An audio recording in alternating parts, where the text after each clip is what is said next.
All right, thank you everybody for attending today's webinar.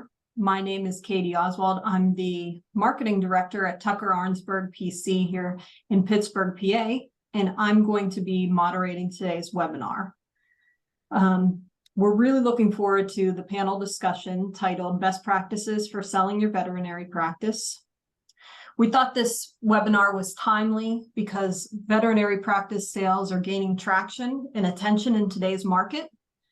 And our panelists, Ashley Wagner, Jack Greenberg, and Brandon Pruss, all have experience working directly with veterinarians and veterinarian owners. And they're here to share best practices for optimizing veterinary businesses for sale. This webinar is being recorded. So if there's any questions during the presentation, please submit them using the chat, and we'll address them at the end of our program. So a little bit about the firms that are involved. So Ashley Wagner is from, and myself are both from Tucker Arnsberg. So Tucker Arnsberg PC is a full service law firm with over 75 attorneys. It's headquartered in Pittsburgh, Pennsylvania, with offices in Harrisburg, Pennsylvania, New York, and we also provide legal services through Tucker Arnsberg LLP with an office in the San Francisco Bay Area of California. We're a full-service law firm that serves clients in the areas of general business law, mergers and acquisitions, labor and employment, bankruptcy and restructuring, healthcare, litigation, estates and trusts, school and municipal law, technology and intellectual property, energy, real estate, workers' compensation, employee benefits, banking, criminal defense, fiduciary services, and family law. If you'd like more information on Tucker Arnsberg, you can visit www.tuckerlaw.com. We also have Jack Greenberg and Brandon Pruss with us today, and they are from UBS. UBS has a history of over 150 years. They're committed to bringing global resources to bear on the portfolios of high net worth individuals to help them pursue their wealth management goals. Today, they're a world-leading global wealth manager with $2.9 trillion in invested assets across the entire wealth spectrum. UBS is strongly positioned to help clients address their sophisticated needs and the realities of the global economy. Their dedicated financial advisors deliver customized solutions so that their clients can reach their goal, no matter what the environment is like. And with that, I'm going to go ahead and introduce our three panelists. So we have Ashley Wagner, who is a shareholder attorney at Tucker Arnsberg. Ashley has more than a decade of experience representing clients in the sale of their business. The majority of her transactions are in the medical field, including many veterinary practices. Ashley is recognized as a Pennsylvania Rising Star by Super Lawyers for business and corporate. Jack Greenberg is the Vice President of Wealth Management at Walnut Wealth Management Group, part of UBS Financial Services. Jack has more than a decade of experience helping clients find creative solutions to complex financial issues.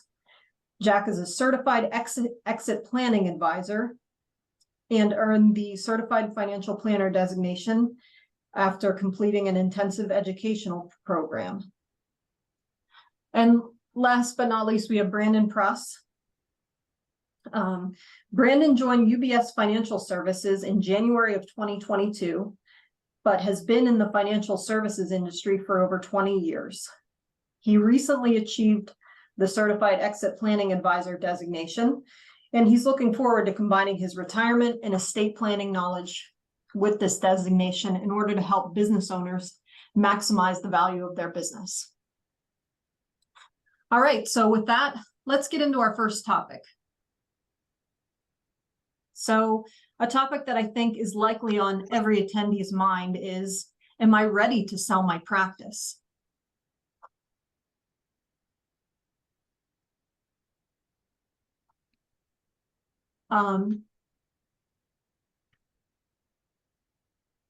Jack, why don't you go ahead and answer that one?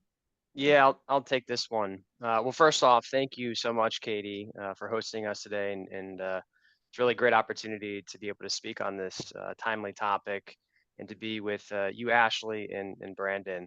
Um, Obviously, anytime exit planning comes up, and of course, we're here today to talk about veterinary practice owner selling practices. It's a major milestone, and with that comes a lot of planning, both pre and post exit. So I think some of the major topics that come up um, when you're thinking about selling a practice and readiness is, of course, the financial aspects. Is your business in a position to be sold and for a price that you're willing to sell it for? Of course, making sure it's the right party, the right fit, leaving the legacy you want. And of course, what the financial means that you'll be left with after the exit and the sale of your practice. But also, I think an extremely important part of the readiness and pre-planning process prior to selling a practice is also the non-financial aspects. And for on the personal side, on the personal planning side, a lot of that has to do with, what does life look like after the sale? So if you've been working or been a business owner for decades, it's likely been a daily occurrence and something you've been involved with for a very, very long time. So just being emotionally and mentally prepared for what life will look like after that part of your life is done, again, requires some intentional thinking about plans, and that could be staying involved in the practice part time. It also could be transitioning to a different career. Could be volunteering. It could be a whole host of other aspects. But again, just the process of actually thinking about that is extremely important to making sure there is no regret. And in fact, a recent study has shown that high percentage of business owners um, do end up regretting selling because a lot of the planning ahead of time has not been done. Also, too, making sure if you do have family members that are currently involved or employed in the practice, making sure you are transparent and communicative to the appropriate members throughout the sales process. So I think those points again are important and imperative to make sure that you are ready to move forward and begin the process to sell your practice. I Thanks very could much. hop in there real quick and just say that we've dealt with a lot of vets in our time, and most of us are pet owners and have had our own personal vets, and getting to know them, they've spent a lifetime building a business, and I think a scary thing for a lot of these people are, a lot of veterinarians or a lot of business owners can be, what is my life going to look like after I sell this business? What's the day one after I sell this business, and am I ready for it, not only financially but from an emotional standpoint? What am I going to do with myself? And I think that's something that it's vital to think about early on, to plan what you want your life to look like after you have exited your business. And I think a team of a good team can hopefully help you walk through that, and engaging a team early on is very important. Thanks, Jack and Brandon. Um, Next question. So if a veterinarian is thinking about selling in the next year or so, what should they be doing? I can go ahead and take this one, Katie. It's great to be here today. My 2 cents on this topic is that if you know you want to sell in the next 1 to 2 years, you need to start thinking about what that process looks like for you. The first thing I would do, and Brandon actually touched on this a bit, but the first thing that I would recommend doing is starting to assemble your team of professionals that's going to help usher you through the sale process. So when I say team, I mean, your accountant, your attorney, your financial advisor, possibly a broker, possibly a business valuation specialist. And the reason I bring this up, and some people might think, well, okay, I already use, several of those people, so I'm good to go. But you want to make sure that those professionals have experience in mergers and acquisitions, have experience in exit planning. For example, you might use an accountant to do your tax returns every year. Maybe it's the same person you've used for 30 years. But maybe you come to find out by asking them a few questions that they don't have experience in mergers and acquisitions. That experience is important because there are going to be tax ramifications of the sale. You want to do what you can to minimize those tax ramifications, and so you want someone with experience. The same thing goes for your attorney. You might have used someone here and there to draft little agreements. You might have used someone to set up an LLC, but then you might come to find out that they don't have experience in M&A. And that experience is crucial when helping someone through a sale process, whether it's the sale of assets or a sale of equity. And the same goes for a financial advisor. You want to make sure that that person has experience in exit planning. Now, whether someone's going to bring a broker or a business valuation specialist into that team is a personal decision. Some individuals who are going to sell are hesitant to spend the extra money on those professionals. It's really a give and take. Sometimes those professionals, although there's an extra cost, they can help you produce a better return on your sale. Reason being is that a broker is going to reach out to those companies who he knows might be a good fit. He will set up a presentation for them, highlighting the best possible attributes of the business that's going to be sold. The business valuation specialist, of course, is someone you would hire to come up with an appraisal of the business, and also assisting in hopefully getting the best price possible. So although there's a fee involved, it could help yield a better return. Besides the assembly of the team, another good thing to do is have a really good handle on the business's financials, the business's value, the current market conditions. So you want to make sure that you are diligent in completing your monthly financials. You want to ensure that that those line items all make sense, that there is nothing there that doesn't belong. And then conversely, that anything that should be disclosed on financials is disclosed on financials. Value goes directly to, are you going to hire a specialist? Are you going to work with a broker? Or are you going to ascertain your value based on primarily your financial documents? And then last but not least, if you are thinking of selling in the next year or so, you want to have a good handle on your contracts. You want to gather those contracts, make sure you have them all. If you do not have them all, you can request them from the contracting party. And for vets specifically, I'm thinking about leases. I'm thinking about contracts with laboratories, contracts with pharmaceutical companies. If you don't have that signed contract in your possession, you can reach out to the other party, let them know that you need a copy. They don't necessarily need to know why. And the reason I bring this up is because a lot of contracts, especially with larger parties, will have provisions about what happens in the event of a sale, and you want to be aware of that. For example, if giving that party notice of a sale triggers a right for them to terminate the contract, that's something that you want to know. Conversely, if you have the opportunity to assign the contract as part of a deal, that's also something that'll be helpful for a future buyer. So just some high-level thoughts there on what someone should be doing if they're thinking of selling in the next year or so. Okay, thank you, Ashley. That was very comprehensive.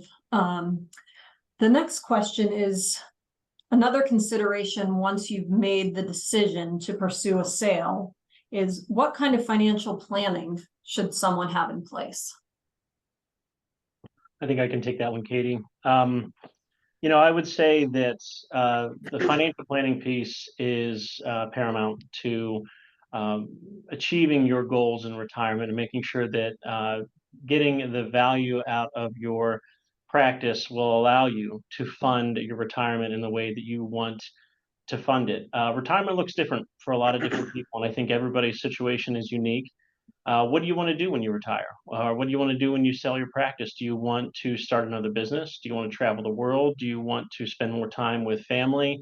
All of the above. thinking about what kind of financial assets you are going to need to fund those goals is very, very important. So starting planning early on in the process is very important. And there's a lot of different aspects to your financial plan that your financial advisor, your CPA, your attorney can help you with. Not only the tax planning, making sure that you pay the least amount of tax that you can when you sell your business, but also the portfolio management, insurance needs. What are you going to do with your retirement plan? You probably have a retirement plan with your practice that maybe some other people are participating in. These are all very important aspects of your financial plan that you need to address probably even before you start to go down the road of selling your practice. So getting a good advisor that you trust early on in the process is very, very important. And to piggyback on what Ashley said, having a team in place that can help you with this is very important. And I think assembling the right team of experienced people that have walked down this road before with other clients is incredibly important, and something that even if you don't think you're going to sell your business for 5 or 10 years, is still something you should probably start to consider now. Yeah, and I would just add a couple of areas within the plan. So Brandon mentioned retirement planning is crucial to have in place. Make sure retirement funding is in place. But this also brings up other opportunities that are crucial. Brandon mentioned income tax planning. This is likely going to be an event that creates the most tax liability that that a business owner, or in this case, a veterinary practice owner, will ever pay. So making sure the CPA is involved early on in the process to make sure you're making the most tax efficient use of of the sale as possible is important. Also, charitable planning. This also is a topic that comes up a lot. So if you are philanthropic or have wishes to become philanthropic, um, like oftentimes making sure you have those types of discussions or vehicles in place ahead of the actual sale itself is important. So a common vehicle and tool that's come up in the last several years and has become more popular is something called a donor advised fund, where you can actually receive a charitable deduction by moving proceeds or cash or highly appreciated stock into a donor advised fund. And again, we're looking at trying to minimize the amount of taxes that you're paying. So, conversations like that are crucial to have in place before the sale takes place and not after. Likely by that time, it could be a little bit too late to have those types of discussions already set up. One other issue I think that's vitally important too is the estate planning piece, right? I mean, this is going to be for a lot of people, a huge part of their net worth is going to be tied up into their veterinarian practices. And so once that becomes liquid and you get influx of cash into your portfolio, what kind of estate planning steps do you need to take to make sure that you are preserving that legacy for people that you want to leave the money to? That's a very, very important part of the financial planning and legal planning aspect of your situation as well. All right, thanks, Jack and Brandon. So the next question is whether you're retiring immediately at closing or a couple years as an employee, can you find your retirement dreams post-sale? Yeah, I'm sorry. I'll take that one, Katie. So, whether you're a business owner or really anyone who's thinking about retirement, typically the retirement process and planning for retirement will involve putting together a financial plan that will incorporate what your not only short-term goals look like, but also your long-term. and mapping out what those cash flows actually look like and those spending needs. And those spending needs can vary depending upon what, of course, your unique goals are. So, short-term goals. Number one is, you're going to have a significant tax liability in that first year. So understanding what your after-tax net sum that you'll need to generate enough income to replace the income that you had been earning, that's crucial. So typically, what an advisor would do would to be run a retirement plan and use a Monte Carlo analysis, which is very common, which uses thousands of trials of future market returns that will really provide the level of return that you need to make off of your net sum of cash to be able to fund those dreams. And of course, this is something that can evolve, both your spending needs, your goals, short term and long term. Whether or not you want to purchase a new house or fund your grandchildren's college, or have a lifestyle that you desire, all that can be done early in the process by making sure you have that financial plan, and to be making sure you're going back to that plan year in and year out. And of course, it also brings up the portfolio construction itself. So we mentioned, we know what type of return that you'll need to generate from the funds post sale. So developing an actual portfolio that can meet that level of return is crucial. Okay. Thank you, Jack. So let's assume you've decided to pursue a sale.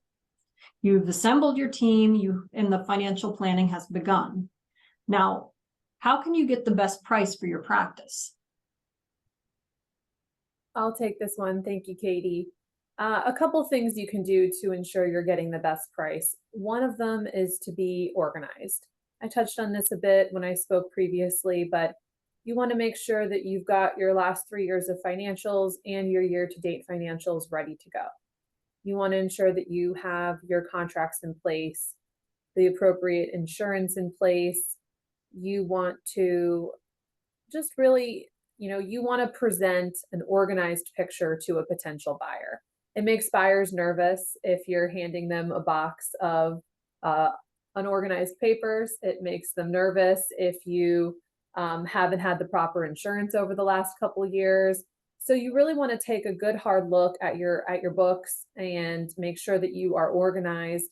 That organization will help you get the best price. If you are a disorganized business owner, it doesn't necessarily prevent you from selling, but it might ting your price because a buyer will look at that and see some risk.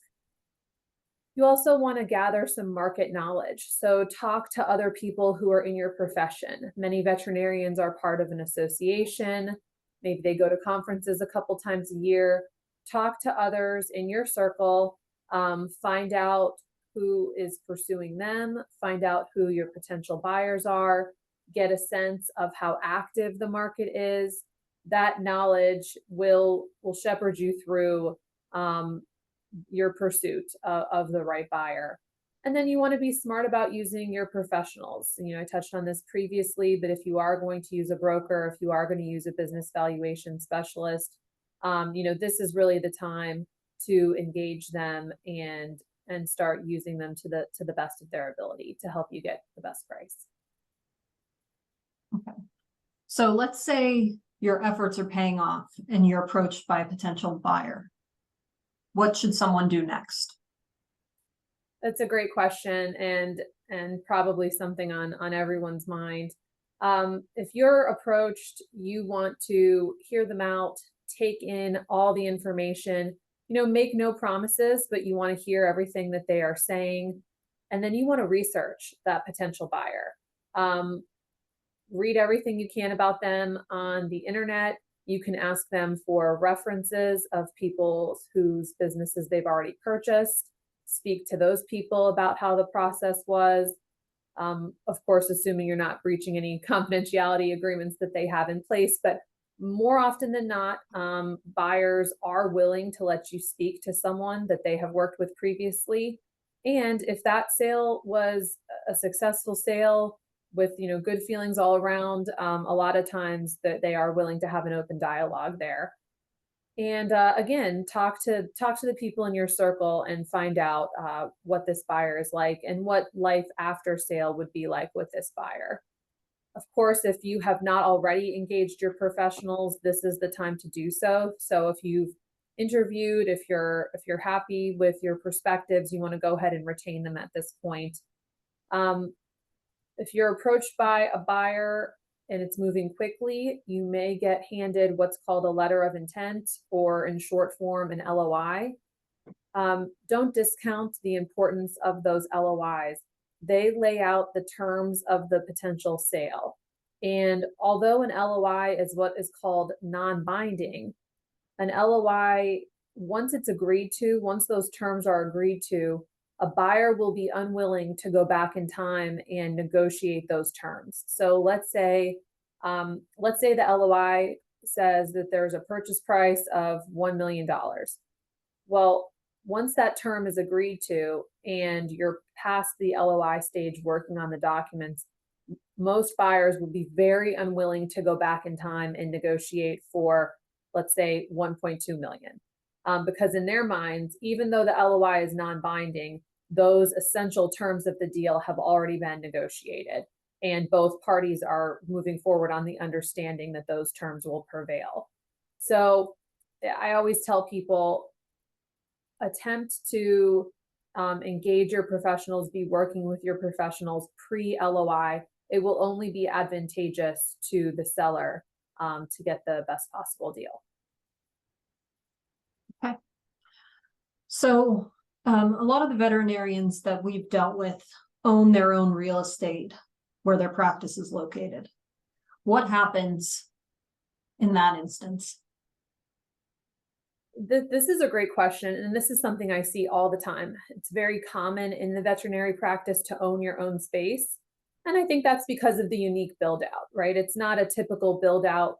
If you were to build out a pediatrician's office, you're looking at a more standardized build out. Whereas when you're building out a veterinary practice, the machinery is different, the equipment's different, you need a small kennel. So we see that veterinarians a lot of times own their real estate. If the real estate has not already been put into a separate entity and leased to the practice, you want to look to do that. So you don't really want to hold that real estate in your personal name or in the name of the business you're selling. You want that real estate to be held in a separate entity. So you would create that entity, and then as you're working with the buyer, you would look to lease the space to the new buyer, hopefully under a nice long-term lease, like a 5 or a 10-year lease. Or you can consider selling to the buyer. We do have deals here and there where the buyer wants to purchase not just the practice, but the actual real estate. So both of those are an option, and those options can be discussed with a potential seller when the time comes. You want to have a good idea on the market rate for the lease or for the sale. And then if there is a lease, expect to see what's called a right of first refusal. So what that means is the buyer, they are nervous, right? That if they lease with the seller for, let's say, 5 years, that in year 3, the seller might go ahead and say, you know what, now that I'm retired, I'd really like to just be done with the real estate and maybe move or something of that sort. So the seller or the buyer will say, I'd really like a right of first refusal. And what that says is that if you decide to sell, you have to come to us first with the offer you've received, and we have the opportunity to match it. So I always tell individuals, don't be surprised to see a right of first refusal. That's their security that you're not going to sell the building from under them, gives them the opportunity to make a matching offer. So lots of considerations where there's real estate involved. And it does depend on the individual circumstances, but it's nothing that cannot be handled as part of the deal. All right, thanks, Ashley. So what are the options for post-sale that a veterinarian who wants to sell should be aware of? Sure, this is a great question, and I do believe that Jack had touched on this a bit in the beginning, but there are a couple options, and it depends on the buyer. Some buyers will want the veterinarian to stay on for a period of time post-sale, and we can negotiate whether that is staying on as a full-time employee, staying on as a part-time employee, or staying on as a consultant. All of those arrangements would be subject to their own contract. So whether it's an employment agreement or a consultant agreement, I find a lot of times that my clients don't want to stay on. They want to exit. Sometimes that's an option. Occasionally we will find a buyer who is accepting of the seller being done on closing day. But more often than not, they do want the veterinarian to stick around for a period of time to help ease the transition. So what we can do if the client is unwilling to stay on for a long period of time, we can be part of the negotiation, right? So maybe the buyer wants 2 years and we negotiate for 1. Maybe the buyer wants full-time 5 days a week and we negotiate for 3 days a week. So there are ways around this, but it is something for a potential seller to be aware of, that what will happen to them post-sale is sort of up for negotiation, and those options will all be on the table. I do want to let everyone know that as part of the sale of the business and also part of any employment agreement or consultant agreement, there will be a non-compete provision. So when you sell, you do want to think about the fact that you will be unable to practice in a certain radius from your current office for a certain period of time. A lot of times we see 25 miles in 2 years. And that can vary slightly depending on whether you're in a rural setting or more of a city setting.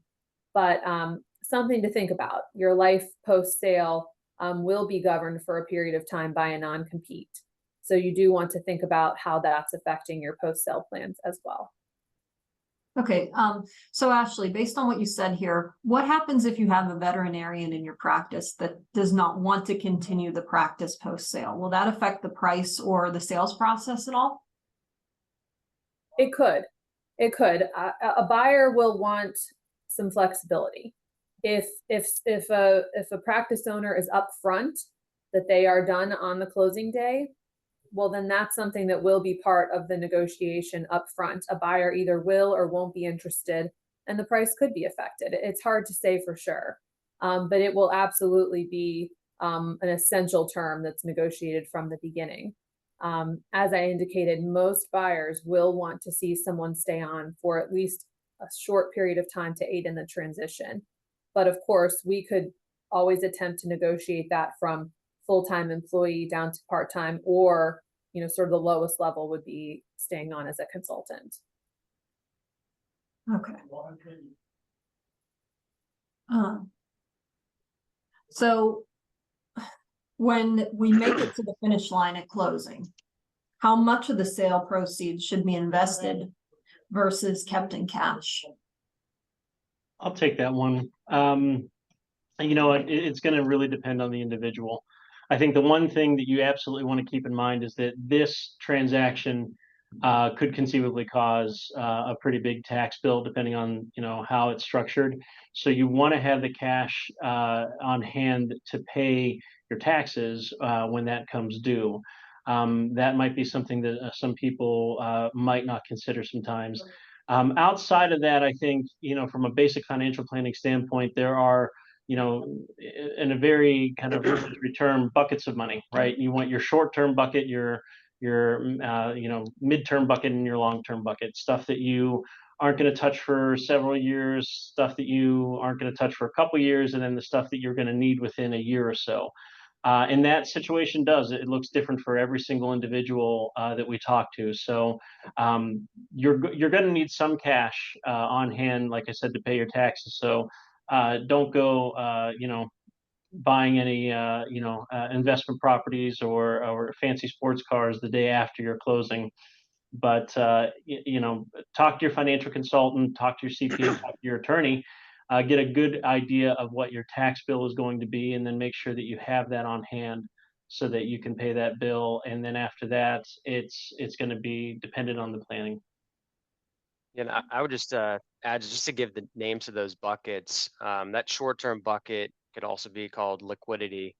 And as Brandon was saying, Brandon was saying, you do need to have that liquidity for those big expenses that come up in the first 2-3 years, which is going to include the tax bill. It's also going to include any down payments of vacation homes or any other significant cash flow item.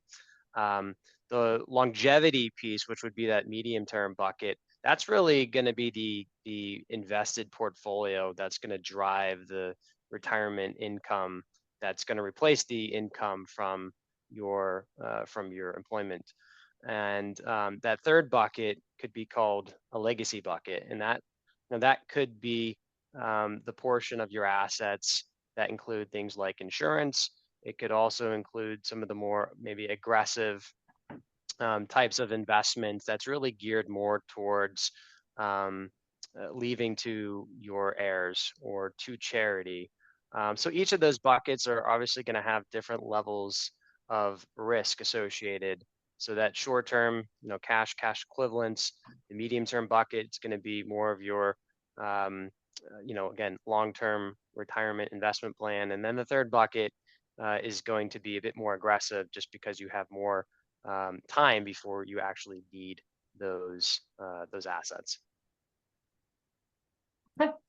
Thank you very much, Jack and Brandon and Ashley. That is all of the questions that we had as part of our panel discussion today. So at this point, I'm going to turn it over to the Q&A. A few questions were submitted prior to the panel. And again, if anyone has any, please feel free to type them in the chat. And we will have one of our panelists address them. So one of the questions that was submitted is, when should a veterinarian start to transition out of their practice? So I can take that one. So I think, yeah, and Ashley, talked a little bit about this, perhaps, post sale, but I think when a buyer is looking at a practice, and the main veterinarian or practice owner, you're working 5 or 6 days a week, and working a full schedule. Obviously, that's likely going to lead for an interested buyer to want to have that veterinarian stay on to ensure a proper succession to the vets that will be taking over. So if you are starting to think about selling, perhaps think about starting to moderate your schedule a bit, maybe working a little bit less, just to show that the practice will run smoothly, even if you are working less than a full schedule as you perhaps are now. Okay. All right. Thanks, Jack. Another question that was sent in was, my daughter works for my practice and I don't want her to lose her job. What can be done if I choose to sell? I can take this one, Katie. This is a great question, and we hear this all the time in family-owned practices. What can be done is that you can negotiate your daughter staying on in the LOI process. So being very upfront with your potential buyers and stating that it is important to you, it is an essential term to you that child remains employed with the business. In the LOI, you can negotiate the term of that employment. You can also negotiate her salary. A lot of times they will just look at the financials, and what you've been paying them is what they would continue to pay them, assuming you've been paying them market value. Occasionally we do find that people who own the practice and employ children are paying them more than market value or more than a similarly situated employee. The buyer will want to see the salary be commensurate with experience and in comparison to the other employees. But you can go ahead and negotiate that salary, negotiate that employment as part of the LOI. And then your daughter would expect to see an employment agreement as part of the sale. Employment agreement terms are anywhere from 1 to 3 years. They do typically contain automatic renewal provisions unless one or both parties does wish to discontinue the employment. And of course, you know, those agreements would be reviewed at the time of sale. But absolutely being upfront with your buyer and negotiating for this early is the right move here. Okay. Thanks, Ashley. Another question is, I have a retirement plan my employees participate in. What happens to that plan if I sell my business? I can take that one. So I think it's, you know, it's obviously, once again, it's going to depend on the individual. It's going to depend on how that particular plan is structured. If it's a 401k plan, if it's a SEP IRA, a simple IRA, or any crazy cats out there that have a defined benefit plan, your options are going to depend on how it's structured. So typically, if a new owner comes in, they're going to want to start their own plan. That doesn't mean that your employees have to cash out of their old plan. They're going to have some options. They might want to roll. They could leave it in the old plan. They could roll it into the new plan. They could roll it into their own qualified accounts at their own broker dealer, or take it out and pay the taxes, which usually we don't recommend. But you're going to have a lot of different options. I would say that this, that's definitely something that you want to address early on in the process.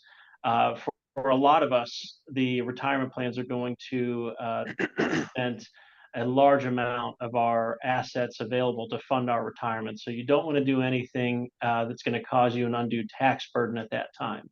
So I would say, like I said, you're going to have a lot of options, but I would discuss it with your financial advisor and your CPA up front, and make sure that you have a plan going into and after the sale of the business.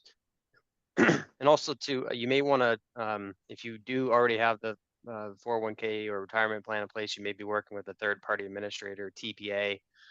Typically, they will be able to provide guidance as far as what you're mandated, as far as letting your employees or participants of that plan know ahead of time. So again, just another item within the checklist to talk about with your TPA and with your team.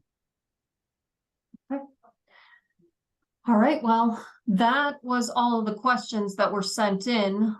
Again, if anybody has any additional questions, please submit them via the chat. Otherwise, we want to thank everyone for attending. We will be sending out a recording of this webinar shortly, so that everyone can refer to it in the future. If you need to reach out to any of our panelists, you can find their contact information here on the screen. So feel free to do so. So with that, I think we'll end a couple minutes early. And thank you, Jack, Ashley, and Brandon, for your time and expertise today. We really appreciate it.